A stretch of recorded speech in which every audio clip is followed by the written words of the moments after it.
کہ ایک دفعہ پرائم منسٹر آفس سے کال آئی کہ پرائم منسٹر صاحب جاننا چاہ رہے ہیں کہ کیا پناہ گاہ جو ہم بناتے تھے بیت المال میں، ان پناہ گاہوں میں جو مزدور سوتے ہیں تو کیا ان کو صبح 5 بجے اٹھا دیا جاتا ہے؟ تو میں نے کہا نہیں سر، ہم ان کو 7 بجے اٹھاتے ہیں۔ 2-3 دن بعد پھر ایم ایس کا فون آ گیا کہ نہیں، آپ نے ویریفائی نہیں کیا، وہ 5 بجے صبح اٹھا دیتے ہیں۔ اور پرائم منسٹر صاحب یہ بہت بری ہیں کہ اگر وہ دیہڑی دار مزدور سارے دن کام کرتا ہے اور رات کو 10 بجے سوتا ہے، تم لوگ 5 بجے اگر اٹھا دو گے تو اس کی نیند پوری نہیں ہوگی۔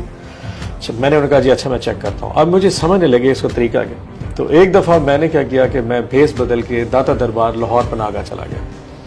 جب میں وہاں پہ پہنچا تو میں نے ماسک ساس پہنا ہوا تھا، سر پہ ٹوپی بھی پہنی ہوئی تھی۔ پہلے تو انہوں نے مجھے پہچانا نہیں، پوری تلاشی لے لی میری، پورا باڈی سرچ، میرا بیگ شیک چیک کیا۔ جب میں نے آئی ڈی کارڈ دیا تو لڑکے کو شک پڑ گیا، تو پھر اس کو میں نے سائڈ پہ بلا کے کہا کہ تم نے خاموش رہنا۔ انٹری اس نے کر دی، میں اندر چلا گیا۔ جب کھانے والی ٹیبل کے وہ باہر کھڑا ہوا تو وہاں پہ تقریباً کوئی 50 بندے کھڑے تھے۔ تو انہوں نے کہا جی اب 20 بندے آ جائیں۔ وہ دوڑ کے اندر گیا، میں پھر پیچھے رہ گیا۔ 10 منٹ اور انتظار کیا، 15 منٹ بعد وہ کھانا کھا کے باہر آئے، پھر اور لوگ گئے، مجھے دھکا لگا، میں پھر پیچھے آ گیا۔ وہاں ایک ویٹر کھڑا تھا، اس نے کہا بھائی تھلے بیٹھ جا۔ تو نے کہا نہیں تھلے بیٹھ جا۔ اب میں اس کی شکل غور سے دیکھ رہا تھا، اسے پہچانا نہیں تھا۔ میں زمین پہ بیٹھ گیا۔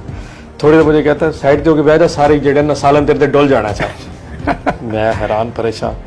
اس کے بعد کوئی آدھے گھنٹے بعد میری باری آئی۔ اندر جب میں گیا تو وہاں پہ اتنی ساری ہڈیاں پڑی تھیں، تو میں کہا یار اس کو تو ہٹا لیں۔ کہنا آپ نہیں کر سکتا تو۔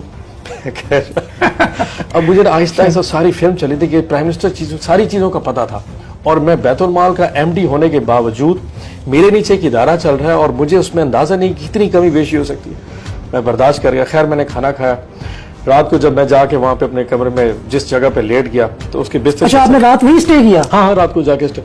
خیر وہ رات گزر کی، رات کو میں بھی ان کے ساتھ سو گیا۔ رات کو لوگوں نے بڑی کہانیاں سنائی، لیکن جو بھی کہتا تھا نا وہ عمران خان صاحب کے لیے لٹرلی دل سے دعائیں کرتا تھا۔ صبح ایگزیکٹلی پورے 5 بجے جیسے پرائم منسٹر نے کہا تھا، مجھے 5 بجے انہوں نے میرا نا بیڈ کھڑکایا اور میں بھی اٹھ کے بیٹھ گیا۔ اٹھو جی اٹھو، ناشتہ آ گیا۔ میں حیران، میں نے کوشش کی 15 منٹوں سے 15 منٹ بعد پھر مجھے اٹھا دیا۔ خیر آخر میں بعد النخواستہ 5:30 اٹھا، نماز پڑھی اور نماز پڑھ کے ناشتے کی ٹیبل پہ آ گیا۔ اینی وے ناشتہ کرنے کے بعد پھر میں نے اپنا تعارف کرایا، ان سب کو بلایا۔ غصہ کرنا میرا بنتا نہیں تھا، پھر میں نے ان کے ایشوز کو سنا، ایڈریس کیا۔ لیکن بات جو بتانی کی ہے کہ اگر ایک ملک کا حکمران بیٹھ کے اتنی چھوٹی چھوٹی نیٹی گریٹیز کے لیے آپ کو کنوے کر رہا ہو اور آپ اس پہ پرفارم کر رہے ہو یا نہ کر رہے ہو، یہ آپ کی اپنی صلاحیت ہے۔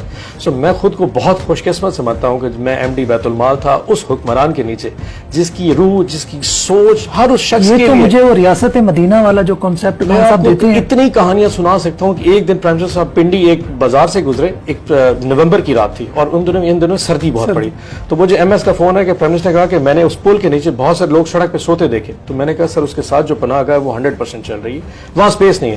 تو انہوں نے کہا جب کوئی پرائم منسٹر کہہ رہے مجھے نہیں پتا، یہ لوگ کل رات کو یہاں نہیں ہونے چاہیے۔ میں اسی وقت 100 سلیپنگ بیگز لے کے آیا اور ہم نے وہ پناہ گاہ کی چھت کے اوپر ایک کنٹینر لگا کے اس میں لوگوں کو سلا دیا۔